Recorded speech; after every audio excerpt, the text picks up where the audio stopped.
Halo, selamat siang. Kami dari tim A25CS286 ingin mempresentasikan hasil kerja kelompok kami yang berjudul Analisis Customer Segmentation. Kami terdiri dari 3 anggota. Yang pertama itu ada saya, Fatur Rahman. Yang kedua ada Dewa Bagus. Yang ketiga ada Afrido Tata Tafadu. Latar belakang, saat ini banyak perusahaan retail terjebak pada strategi yang menyamaratakan semua pelanggan yang dalam bisnis seringkali disebut sebagai one size fits all. Seperti yang dikemukakan, jebakan one size fits all ini mungkin terlihat sederhana, tapi dampaknya bisa sistemik. Dampak ini terasa melalui pemborosan anggaran besar dan ROI atau return on investment pemasaran yang rendah. Masalah ini diperparah karena adanya kecenderungan perusahaan untuk bergantung pada template atau cara lama yang kaku, sehingga gagal membangun relasi kontekstual dengan pasar. Solusi yang dibutuhkan haruslah mampu menghasilkan segmentasi presisi yang objektif berdasarkan perilaku pelanggan. Alasan pemilihan proyek, yang pertama masalah intinya yaitu strategi pemasaran retail saat ini atau pemasaran massal tidak efisien dan menyebabkan pemborosan biaya pemasaran. Yang kedua, peluang finansial, yaitu proyek ini mengatasi inefisiensi tersebut dengan memanfaatkan data perilaku transaksi untuk membuka peluang peningkatan pendapatan yang besar. Yang ketiga, target bisnis, memberikan tim pemasaran alat untuk bertransisi dari strategi one size fits all yang boros menjadi personalisasi yang cerdas. Selanjutnya ada masalah apa yang ingin diselesaikan. Pertama, bagaimana cara mengelompokkan pelanggan dengan clustering menggunakan K-means berdasarkan perilaku transaksi dan nilai kontribusi mereka. Yang kedua, karakteristik unik apa yang dimiliki oleh setiap segmen pelanggan atau profil yang terbentuk. Misalnya siapa pembeli pemborong dan siapa pembeli hemat. Yang ketiga, berdasarkan profil segmen yang teridentifikasi strategi bisnis dan rekomendasi spesifik apa yang paling efektif untuk meningkatkan retensi dan mendorong proyeksi pendapatan. Berikut adalah library yang kami gunakan. Untuk data handling dan numerik, kami menggunakan Pandas dan NumPy. Untuk visualisasi, kami menggunakan Matplotlib dan Plotly dan Seaborn. Untuk machine learning dan statistik, kami menggunakan Sklearn dan SciPy. Untuk lingkungan dan utilitas, kami menggunakan Google Colab dan Python Display.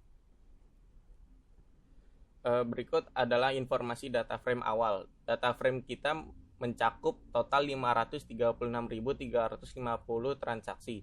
Ini adalah volume data yang substansial, memberikan data yang kuat untuk analisis mendalam. Kelengkapan data non-null count ini artinya adalah kabar baik karena tidak ada missing value atau nilai hilang pada dataset ini. Next. Nah, sebelum pembersihan, untuk visualisasi awal boxplot jelas menunjukkan adanya outlier yang ada pada kolom sales, unit price, dan quantity. Setelah menerapkan capping dan pembersihan outlier, visualisasi data berubah. Distribusi kini jauh lebih simetris dan terpusat. Kami berhasil mengubah data yang bias menjadi dataset yang representatif dan stabil. Untuk bukti statistik, contohnya itu ada pada unit price, rata-ratanya itu ada di 12,29 dan mediannya itu ada di 11,94 dan total data yang ada saat ini adalah 527.765.000 setelah penanganan outlier. Selanjutnya, Fitur engineering dan penanganan outlier untuk customer clustering. Langkah awal yang dilakukan adalah fitur engineering, di mana fitur non-RFM berhasil dibuat dan diikuti dengan penanganan outlier menggunakan teknik capping. Setelah capping diterapkan, ringkasan data menunjukkan bahwa beberapa baris data memiliki nilai yang tampak lebih terkontrol pada variabel total quantity, average unit price, dan average transaction value. Perubahan ini dikonfirmasi oleh statistik deskriptif setelah capping.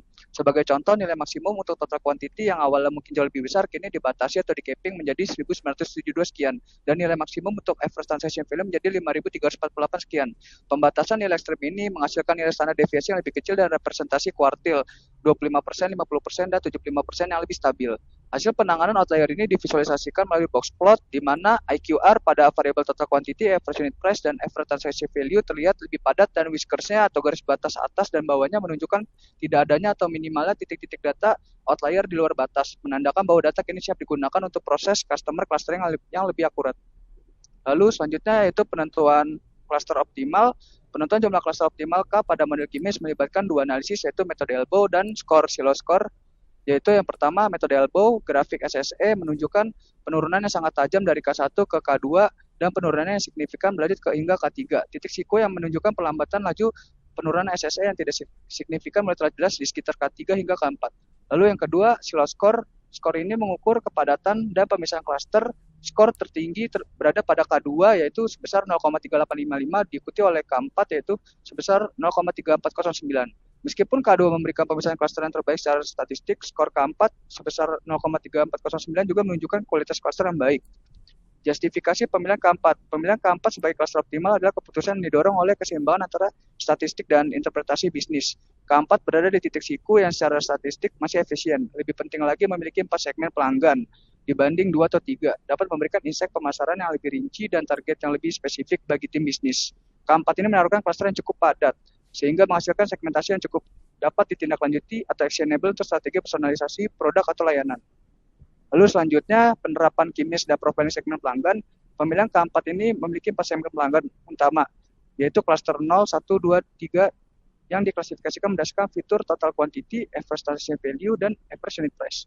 Pada cluster 3, pembelian volume terbanyak yaitu total quantity tertinggi sebesar 1690,7. Lalu pada cluster 0, nilai rata-rata transaksi tertinggi yaitu sebesar 3932,5. Lalu pada klaster 2, pembeli barang dengan harga satuan tertinggi atau average unit price sebesar 13,76. Lalu pada klaster 1, nilai terendah di hampir semua fitur membutuhkan interpreferensi pemasaran. Segmentasi ini memberikan dasar yang kuat untuk penargetan strategi pemasaran lebih spesifik. Lalu selanjutnya, reduksi dimensi dan visualisasi cluster 3D interaktif. Menampilkan hasil reduksi dimensi atau PCA dan visualisasi cluster 3D interaktif dari suatu set data.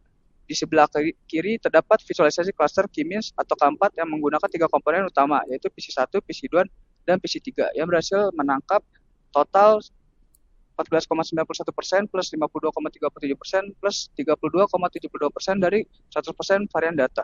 Data ini dibagi menjadi 4 cluster yang terpisah secara visual. Di sebelah kanan, hasil clusterisasi ini diinterpretasikan dan diberi label sebagai peta perilaku 3D yang menunjukkan 4 segmen berbeda, yaitu quality seekers, big spender, budget shoppers, dan the whales. Visualisasi ini membantu dalam memahami karakteristik dan pengelompokan pelanggan berdasarkan dimensi seperti harga satuan, nilai transaksi, dan jumlah kuantitas. Dari hasil analisis clustering pada data pelanggan, kami menemukan bahwa mayoritas basis pengguna kita didominasi oleh segmen berwarna orange, seperti yang terlihat di chart di sebelah kiri, yang kami sebut quality seeker sebesar hampir 40%. Sementara segmen hijau atau big spender jumlahnya paling sedikit, yaitu 17%. Namun data menjadi menarik ketika kita melihat chart di sebelah kanan, kontribusi revenue. Disinilah letak anomali strategisnya. Meskipun big spender adalah populasi terkecil, mereka menyumbang porsi revenue terbesar, yaitu 34,4%. Sebaliknya, populasi terbesar kita justru bukan penyumbang uang terbanyak. Ini membuktikan satu hal, kita tidak bisa memperlakukan semua pelanggan dengan cara yang sama. Next. Maka dari itu, kami membedah basis pelanggan menjadi 4 persona strategis agar kita tidak salah sasaran. Pertama, big spender. Ini adalah VIP kita, sensitivitas harga rendah tetapi belanja tinggi. Ini merupakan aset utama perusahaan. Kedua, the whales. Ini adalah volume player, margin tipis tapi transaksinya raksasa, atau dengan kata lain kunci perputaran inventory. Ketiga, quality seekers. Kelompok terbesar, mereka mau bayar asal kualitasnya premium. Dan terakhir, budget shopper, sangat sensitif dengan harga. Mereka ada untuk meramaikan traffic, tapi bukan profit driver utama. Next. Berangkat dari profil tersebut, kami merumuskan strategi intervensi yang spesifik untuk setiap segmen, dengan satu tujuan yaitu maksimisasi revenue. Kami merekomendasikan strategi yang berbeda untuk dampak maksimal. Untuk big spender, tidak perlu memberikan mereka diskon, berikan layanan prioritas buat mereka merasa spesial agar tidak lari. Namun peluang uang terbesar justru ada pada the whales. Dengan strategi diskon grosir 5%, kita bisa memacu volume pembelian massal yang diproyeksikan menghasilkan tambahan 17 juta dolar. Untuk quality seekers, kita lakukan produk bundling. Ini memaksa mereka belanja lebih banyak per transaksi. Kesimpulannya, jika eksekusi strategi ini berjalan dengan mulus, berdasarkan historical data dan behavior modeling, kita tidak hanya memperbaiki retensi, tapi kita sedang melihat peluang peningkatan pendapatan sebesar 22,4 juta dolar. Selanjutnya, dokumentasi lengkap kode dan metodologi tersedia di repository ini.